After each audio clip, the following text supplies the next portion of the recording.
Hey everyone, this is Phil, and in today's video, we're going to be talking about helmets in airsoft. And in particular, I'm going to be showing you my airsoft helmet and how I have it set up for the vast majority of airsoft games that I play.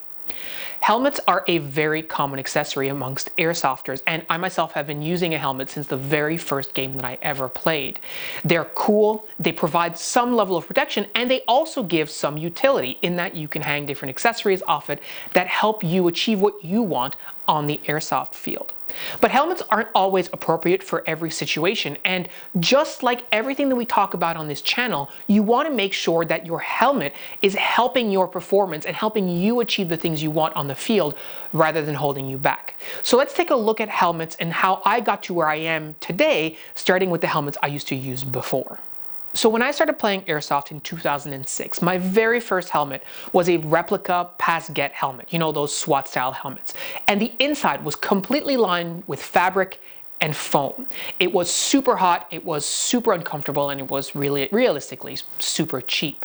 I used that replica pass-get helmet for many games until I eventually was able to find at a local surplus store a properly surplused Canadian Forces Gale helmet, which is similar to like a Mitch 2000 style helmet. It was a real Kevlar helmet, it had a proper suspension system in it, and I was able to get that and then make some modifications to make it my own. I gave it a really cringe paint job, but I also provided my own pads instead of the suspension system. I used Skydex retention pads. I no longer have that helmet, I sold it many years ago, but I used that for years. It was very heavy, it was very hot, but I thought I was the coolest cat on the block. Fundamentally, it wasn't really a great helmet for me. And then I started using a baseball cap for many years after that because I found that having that weighted helmet on my head all the time was just not really doing it for me. After a while, I wanted the added protection of a helmet again because we were playing at Redcliffe a lot that had hazards, overhead rebar, stuff like that. And so I wanted a helmet that provided actual protection. So what I looked for was an actual skate helmet, a ProTech helmet. This is the helmet itself. This helmet is similar to the helmet that you might see the Delta guys in Black Hawk Down wearing and so on. I painted it with, you know, a snakeskin camo pattern. I put on an NVG mount. This is a real NVG mount that I bought for no particular reason other than it looked cool. And I ran this for years. I ran this particular skate helmet from probably 2009 or 2010 to somewhere around 2018.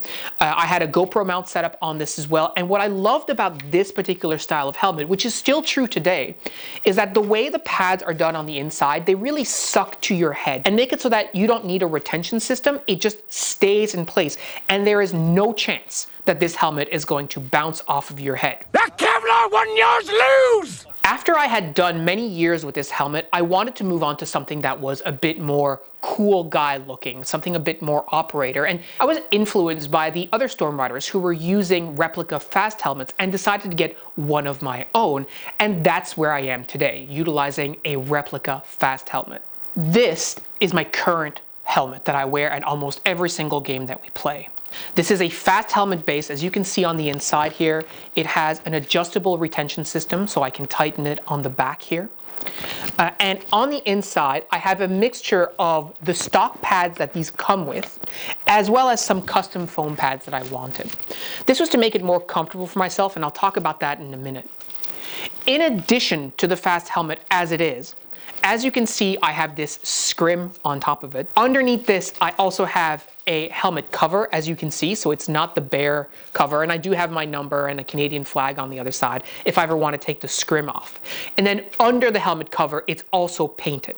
So what this looked like in actuality and chronologically is I got this helmet and I painted it, and after a year or so of using it, I decided to get a helmet cover for it to help me blend in a little bit better into some of the wooded environments we have here.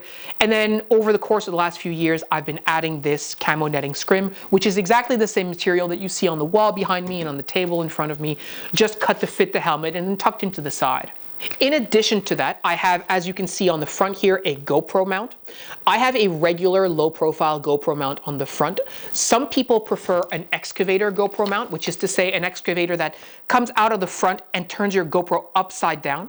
I ran those for about a year and I found that I didn't like them very much. They got in my way. They impeded my ability to acquire a sight picture with my red dot. So instead I switched to just a very low profile mount. And you can see I have a dive housing. This is an external shell. It's hard so that, you know, a stray BB to the GoPro is not actually going to damage the GoPro camera. I also have it drilled out on the side so you can't actually go diving with it. But this is to run the GoPro power cord here, which goes all the way to the back into a pouch, a battery compartment, which is actually an NVG counterweight pouch in which I have stuffed a battery bank that connects directly to it. So I also have my hearing protection on these, the Howard Light Impact Sports. These are fantastic hearing protection. They are rated for real steel. They work perfectly for airsoft. I've had no trouble. I've used other replica style hearing protection before, and honestly they're not as good as this and they're more expensive. So if you're looking to get into the market, the Impact Sports have treated me really well. They're not a sponsor, they work. So this is what I have set up for my helmet, and I want to explain a little bit about the various components, and I'm going to start with the GoPro. Obviously, as someone who makes content for YouTube, having in-game footage is really important. But even before we made content for YouTube, it was really important to me to get footage of the games that I was playing from a learning perspective. I wanted to see and remind myself what happened during games that was successful or not successful. Where were there lessons that I could learn? So running a GoPro was really important. That being said, the GoPro housing in the cases, they can give off a fair amount of glare. So you can see that I have mine painted, and I would suggest that you do the same. I would tape off the viewport as well as a little window if there's a display that you can look at on your GoPro that's important. And aside from that, just rattle can the rest. So this is just green to make it less reflective, to make it so that it blends in a little bit more. Oftentimes you will see people running GoPros and they have basically this thing stuck up over their heads. And that's really not something that is helpful to you, because when you're in cover, you will forget about the helmet height that you have. And so you might think that you're being very sneaky in a particular position, but your opponents can actually see the top of your GoPro moving along the cover. So you want to keep it as low as possible and in line more or less with the helmet. So as you can see with mine, it does extend a little bit towards the top, but it's something that I can, manage myself when I'm going into cover. If this was much higher, it would be very difficult to deal with. The second thing is, of course, the cable, as I mentioned. So I drilled out the side to be able to get access to the plug so that I could connect it directly to a battery bank.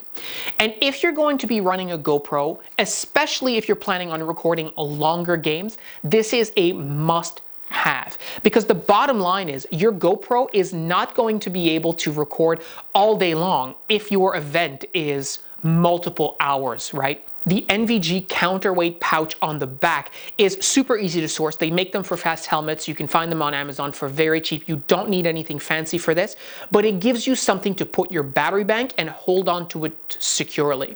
Typically, those can adhere to your helmet using Velcro. Some of them have additional straps that you can help to tie it down so that when you're running, this doesn't actually flap up and down. So I'm going to demonstrate.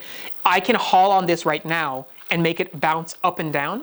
What I typically will do is I will use these straps here and secure them underneath the helmet to make sure that this is one piece and it's not flopping or anything like that. In general, we've talked about camouflaging and making sure that you're scrimming your helmets. It is impossible to overstate how important it is. Human beings are extremely good at recognizing the outline of a person, because throughout our history, seeing another person either signaled someone who was a friend or who was a foe. And so being able to spot that outline has become something that's almost genetically baked into us, right? It's part of our intuition. You see something, you're like, oh, I think that's a person. So being able to scrim your helmet and doing so in a way that is not just matching the shape of the helmet, but breaking up the outline a bit. When you have pieces that dangle off the side, that break up that outline, will help you blend into your environment a lot more. You can get scrim like this, like you see on my wall, on Amazon and other retailers for extremely inexpensive amounts of money. And what I would recommend when you do get something like this is to get something that has a built-in netting system underneath. So you can get this part here without netting. However, if you have the netting underneath, what you can then do is add additional scrim that's either burlap fabric, dyed, cottons, other fabric from old uniforms, and so on, and just attach them to your helmet. This is a super, super important part of your concealment system that you're going to wear at a game, if indeed that's important. If you're playing only CQB games, then obviously that's not going to be as important. It can still look cool, but you're really not going to get much use out of it. However, if you're playing in the woods, if concealment is important to you, you will want to make sure you're taking those extra steps. As a bit of an added bonus, when we talk about breaking up the silhouette and camouflage and concealment, one of the things we often talk about is ghillie suits or ghillie capes. And many years ago, as I mentioned on the podcast, I built a ghillie suit along with Pat, and I wanted to show what the top part of the ghillie suit looked like. So obviously having a full-size ghillie suit is great, but this is just the top half. And what you can see, it just looks like a mess of burlap and cotton, and that was dyed. And this is what we had done ourselves, right? All of this is either dyed, hand dyed, cut, etc. And if I just turn it upside down, because it's just a mess of burlap, what I had on the inside, as you can see, is just basically a baseball cap, right? It was a baseball cap that I had sewn and glued netting on top, and then we tied all this burlap onto it. This is basically just a mess, but as soon as you put it on, it really helps to just break that sort of silhouette, that impression of an individual. You can build something like this very simply for yourself at home with very minimal equipment. You could still, and I still could, take a lot of this burlap here, as you can imagine, and run it on top of this helmet in a way, right? Without interfering with my GoPro, etc., etc. There's so many options for you out there. So if you're looking for concealment from your helmet, that's certainly a route that you can go. You don't have to build a full ghillie, but it will certainly help you stay more concealed. I will mention how I have my ear protection that I mentioned before mounted on the helmet. So as you can see, it's mounted on these rail adapters that just basically pivot up and down as I need them. You can click them in or out if you want to as well. But this basically keeps my ear protection in position wherever I need to. They are adjustable up and down on these rails, as you can see as well. And it just holds everything nice and tight where I want it. And there's no fuss, no muss. I have the cable for the ear protection running underneath the scrim, so it's all contained underneath there as sort of one unit. So I want to take a minute to talk about the suspension system and the pads that I have inside my helmet.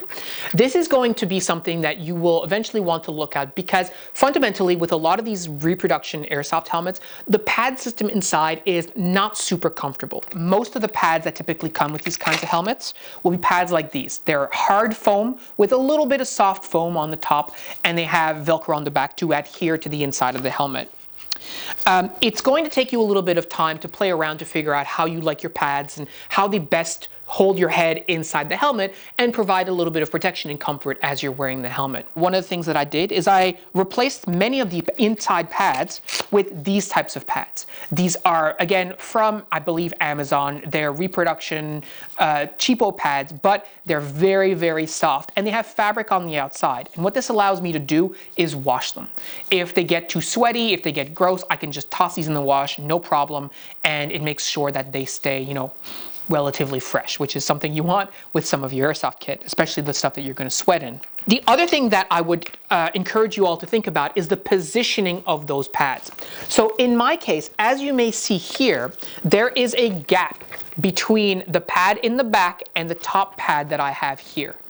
And the reason why I have this gap is because when I wear my Delta Mic face protection, the snood, it has a little plastic sort of fast clip or something that helps retain it. And if I had all of these pads abutting with each other, that piece of plastic would dig into my head. It's something that I experienced. And so what I did is I just created a little channel between these pads, still provides the same level of comfort, same level of stability of the helmet on my head, but it gives that little plastic piece somewhere to go, so it's not just digging into my noggin for, the 30 minutes or hours of games that we're going to play. So my advice to you, especially if you're just starting out and looking at a fast helmet, play around with the positioning of the pads inside the system, find what works for you, find what's comfortable for you, and then think about getting some aftermarket or different types of pads to make sure that the helmet is really as comfortable for you as possible. Because fundamentally, if this is not comfortable, if this is giving you a headache, which is absolutely possible if you're wearing an ill-fitted helmet, you're not going to want to use it. When I wear this helmet on the airsoft field, I don't think about it. It's like it's not even there. And that's what you want. You want something that doesn't put you off balance, that doesn't feel weird, that doesn't give you any discomfort, that doesn't feel too hot. And you can only figure all that stuff out by trying it, by playing around with it. However, if you are looking at getting a fast helmet, make sure you get something that has an adjustable band and a suspension system rather than just a foam bucket, because you will find that that is extremely hot, extremely uncomfortable. One other thing to mention about helmets in airsoft is that maybe you don't need one. Sure, they're super cool and they provide a little bit of protection, but for many years I just ran a baseball cap. I wasn't doing any YouTube recording at the time, and I found that that was perfectly effective for me. You can also get a boonie cap, and boonie caps are great because they break up the human outline that I was talking about before by giving you a brim. They give you a platform where you can stuff in more scrim if you want to, and fundamentally they're a lot less warm than something like a fast helmet. So depending on your application, depending on where you play, you may not actually need a helmet. So my advice here is think about how you play and whether or not a helmet actually supports that for you. And if it does, great. And if it doesn't, there's lots of other options out there that might be just as effective for you. Don't feel pressured to get one just because you see a lot of other airsofters doing it. Additionally, consider that there are many real steel versions of helmets that exist out there. I myself, as I mentioned, used a surplus Kevlar helmet that I got many years ago. And if you're able to find one, that's great. There's also a lot of training helmets that are available out there, but many of those helmets are very expensive and for airsoft purposes are absolute overkill unless you have some sort of real world application to bolt onto that. For instance, if you're playing airsoft with real night vision equipment, you may want to consider a real helmet to protect that investment. But for the vast majority of airsofters who aren't using real night vision, replica helmets are absolutely fine, and the advantage to using replicas is you can get them in all shapes and sizes. Whatever you want, there likely is an airsoft replica of it out there. It's likely not very expensive, and you can certainly buy that, try it, and give it a go to see if you find that more effective for you than what you were using before. Now, all that being said, I love my helmet. I personally would not play airsoft without a helmet nowadays because of the environment that we play in for the extra protection, as well as because of the fact that I do record for YouTube all the time. But also because, you know what? It's a vibe. It looks great. When you have it scrimmed, it looks excellent. It helps you blend in, but it just looks excellent. And part of airsoft is the looks. How does it make you feel when you're wearing it? And if it's not holding me back, if it's supporting the function that I have on the field, which it absolutely does, then it's an excellent thing to add to your kit. So that's it for the overview of my helmet as I have it set up today, as well as sort of where it came from and evolved from my very first game of airsoft. Hopefully this gives you some things to think about your current setup, maybe some tips and tricks that you hadn't considered. Remember, you want to put scrim on there, not just because it looks cool, but because it's an essential piece of your camouflage and concealment. As well, think about the idea of maybe you don't need a helmet. Think about how it supports you and your airsoft play, and whether it's actually helping you or holding you back.